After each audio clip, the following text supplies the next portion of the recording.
តើសួស្តីទាំងអស់គ្នានៅក្នុងវីដេអូនេះយើងអនុវត្តលំហាត់មួយនេះទៅ Photoshop អញ្ចឹងយើង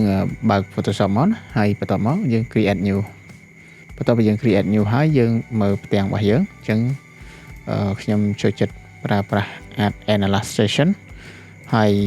ទំហំនៅក្នុង poster មួយហ្នឹងគឺខ្ញុំដាក់ទំហំ10 គុត 8 គុតហើយបន្ទាប់មកអានេះគឺ1500ដើម្បីយើងបានបញ្ឈរបាទនេះគឺ portrait ហើយ resolution គឺខ្ញុំដាក់300 color mode ខ្ញុំយក RGB អូខេហើយខ្ញុំ create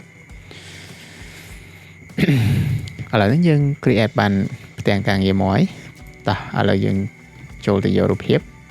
រូបស្រីស្អាតហ្នឹងគឺខ្ញុំយកមកពី free page ទេដែលវាមាន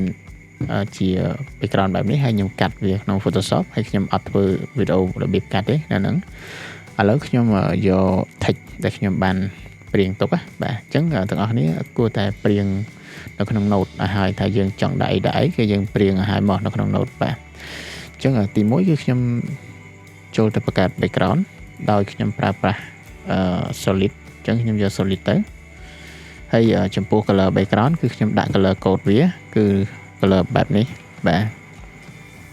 អញ្ចឹងខ្ញុំគ្រាន់តែ copy color មកហើយខ្ញុំ pass color មកគឺខ្ញុំបាន color អីដែលខ្ញុំចង់បានហើយអូខេអញ្ចឹង background នៅក្នុង poster មួយនេះយើងអត់ពិបាកទេយើងធ្វើ poster background លាតទេហើយយើងចង់ដាក់ពណ៌អីក៏ដាក់ទៅស្រេចយើងស្រឡាញ់បាទយើងស្រឡាញ់ពណ៌អីយើងដាក់ពណ៌ហ្នឹងទៅណាបាទអូខេបន្ទាប់មកគឺខ្ញុំយករូបobject របស់យើងគឺនៃ resource art ហ្នឹងយើងយកមកដាក់អូខេអញ្ចឹងយើងយកមកទំហំវាយើងចាំយើងបត់បែនទៅតាមនឹងទៀតយើងត្រូវការទំហំប៉ុណ្ណាបាទអូខេប៉ុណ្ណឹងអញ្ចឹងខាងលើនេះគឺយើងមានellipse tool មួយខ្ញុំយក ellipse tool យកមកដាក់ ellipse tool ខ្ញុំបង្កើត ellipse tool មកណាបាទហើយបន្ទាប់មកគឺខ្ញុំយក ellipse tool ប៉ុណ្ណេះបង្កើតជាប៉ុណ្ណឹងមកហើយបន្ទាប់មកខ្ញុំដាក់ពណ៌សអូខេហើយខ្ញុំយកវាមកបវៃនេះហើយបើសិនជាយើងនេះយើងជ្រើសរើសយក canvas បាទ canvas នេះគឺយើង align វាយើង align វាមកកណ្ដាលមកបាទហើយយើងដាក់ text របស់យើងអញ្ចឹង text យើងបានយកមកហើយ text នេះបាទអញ្ចឹងពណ៌ស text ត្រូវតែពណ៌អីដែលវាខុសពីហ្នឹងដើម្បីយើងមើលឃើញណាអញ្ចឹងខ្ញុំដាក់ពណ៌ text របស់ខ្ញុំ copy មកឥឡូវនេះយើងឃើញពណ៌សនៅឡើយទេអញ្ចឹងខ្ញុំ copy color text ក៏ខ្ញុំបានព្រៀងទុកដែរនេះ blue បាទខ្ញុំយក color ហ្នឹងអញ្ចឹងខ្ញុំ pass មកអូខេអញ្ចឹងអានេះវាជាប់ណាវាជាប់នេះវាជាប់ពណ៌វាជាប់អាថុំណាបាទអញ្ចឹងនេះបាទយើងចុចអានេះមកវាដោះហើយអញ្ចឹងឃើញធម្មតាតូចធម្មតាយើងអាចបដូរ font ទៅប៉ុន្តែនៅក្នុង poster មួយយើងមិនគួរប្រើ font ច្រើនពេកទេអញ្ចឹងខ្ញុំដាក់ដូចជា font នេះចាស់ font នឹងអត់ស្អាតខ្ញុំដាក់ font នេះអូខេខ្ញុំប្រើ font នេះទៅខ្ញុំព្រៀងវាធំពេកកាត់ដែរបាទប៉ុណ្ណេះអញ្ចឹង fashion factory អូខេខ្ញុំយកពណ៌ហ្នឹងខ្ញុំយក font ហ្នឹងហើយបន្ទាប់មកគឺខ្ញុំបង្កើត text មួយទៀតអញ្ចឹង text ទី2អីគេ text ទី2គឺ big ពាក្យ big ណាយើង copy មកបាទអញ្ចឹងពាក្យ big នេះគឺខ្ញុំយកមកដាក់នៅទីនេះខ្ញុំផាសវាពាក្យហ្នឹងគឺខ្ញុំអត់យកនឹងទេគឺខ្ញុំយក font មួយនេះព្រោះឃើញវាធំបាទអូខេអញ្ចឹងពាក្យ big នេះគឺខ្ញុំដាក់ពណ៌សយើងអត់ចាំបាច់ពិបាករកកូដទេហើយយើងដាក់វាឲ្យណា uppercase ទាំងអស់ទៅបាទអញ្ចឹងពាក្យ big ហ្នឹងគឺវាត្រូវនៅពីក្រោយ object របស់យើងបាទត្រូវនៅពីក្រោយ object របស់យើងអញ្ចឹងយើងអាចទាញ layer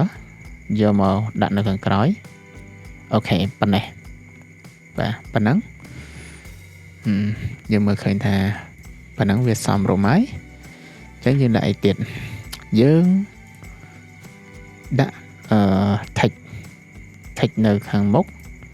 ញ្ចឹងខាងមុខ object របស់យើងអាចដាក់នៅនេះបានបាទយើង text របស់យើងគឺអីគេពាក្យថា summer បាទ summer អញ្ចឹងខ្ញុំដាក់ big summer ហើយបន្ទាប់មក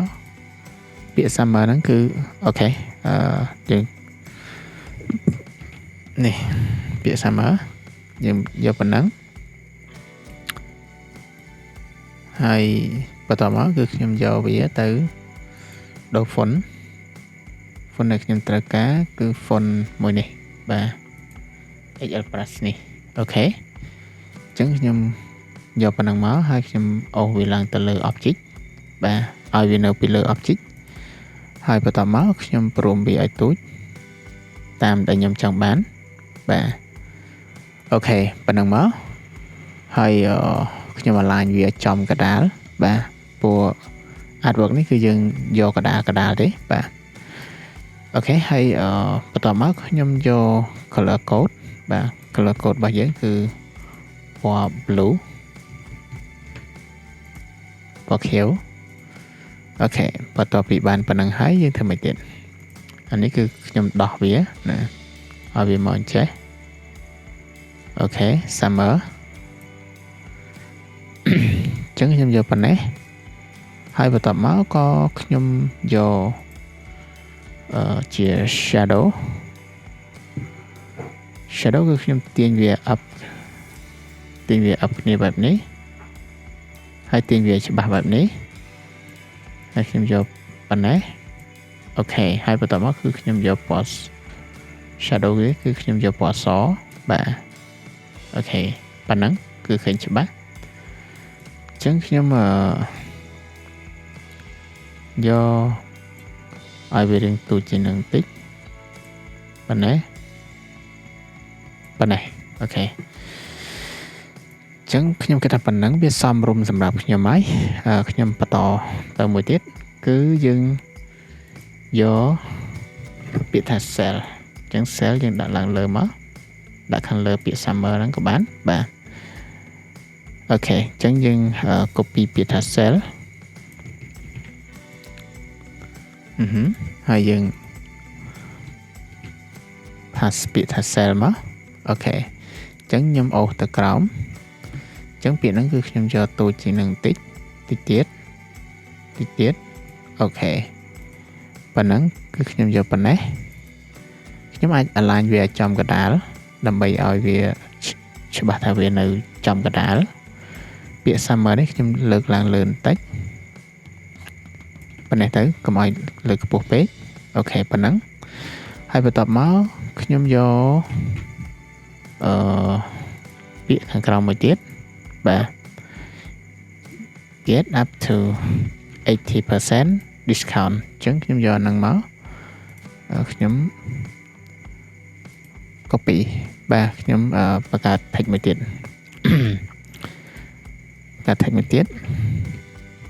បន្ទាប់មកខ្ញុំដាក់វាទូចបាទដាក់វាទូចហើយខ្ញុំដាក់ប៉ុណ្ណេះប៉ុណ្ណឹងមកខ្ញុំយកប៉ុណ្ណេះអូខេយកប៉ុណ្ណឹងមកហើយពាក្យ cell ខ្ញុំអូសឡើងលើបន្តិចអូខេប៉ុណ្ណឹងសមរម្យហើយអញ្ចឹងរូបនារីហ្នឹងបើយើងដាក់ស្មៅបន្តិចក៏វាស្អាតដោយសារតែយើងចាំងពលឺមកយើងគួរតែមានស្មៅឲ្យនាងហើយអញ្ចឹងយើងដាក់ស្មៅមកអូខេស្មៅគឺយើងដាក់ពណ៌ខ្មៅប៉ុណ្ណេះគាត់ដាក់ស្មៅហ្នឹងខ្ញុំអត់ចង់ឲ្យច្បាស់ពេកទេខ្ញុំយករាងព្រាលបន្តិចហើយឲ្យរាងធំបន្តិចអូខេរាងដេញបន្តិច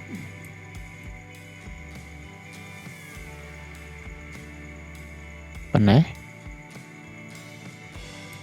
អូខេ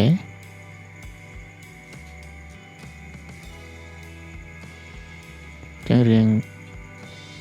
ប៉ុណ្ណឹងមកហើយខ្ញុំយកប៉ុណ្ណេះអូខេស្មៅខ្ញុំយកប៉ុណ្ណឹងអញ្ចឹងនៅតែចុងក្រោយគេការងារចុងក្រោយគេគឺយើងដាក់ផ្ទាំងនៅខាងក្រោមនេះបន្តិចយើងប្រើប្រាស់ rectangle ទៅហើយយើងទាញវាមកបាទ rectangle ហ្នឹងគឺយើងយកពណ៌ដូច text ទៅបាទប៉ុណ្ណេះមកអូខេខ្ញុំទាញប៉ុណ្ណេះខ្ញុំតម្លាក់វាចុះអូខេអញ្ចឹងខ្ញុំយកតែប៉ុណ្្នឹងទៅហើយបន្តមកខាងក្រោមនេះគឺយើងដាក់ website www fashion Cambodia បាទសរុបទៅនៅក្នុងartwork មួយហ្នឹងគឺខ្ញុំសូមបញ្ជាក់ទៀតថាខ្ញុំអត់បានបង្កើតខ្លួនឯងទេខ្ញុំគ្រាន់តែយកពី online ពីអ៊ីនធឺណិតយកមកអនុវត្តឲ្យទាំងអស់គ្នាមើលទេអញ្ចឹងទាំងអស់គ្នាដែលគិតថាខ្លួនឯងមិនទាន់មានគំនិត creative ទេណាគិតដូចខ្ញុំអញ្ចឹងទៅគឺយើងគួរតែ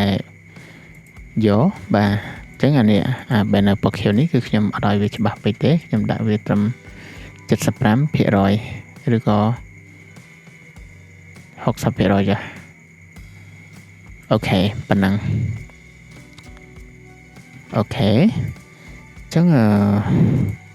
ខ្ញុំគិតថាវាសមរម្យហើយប៉ុណ្ណឹងបាទអូខេប៉ុណ្ណឹងយ៉ាងមិនដែរជួយដាក់បន្ទុកផង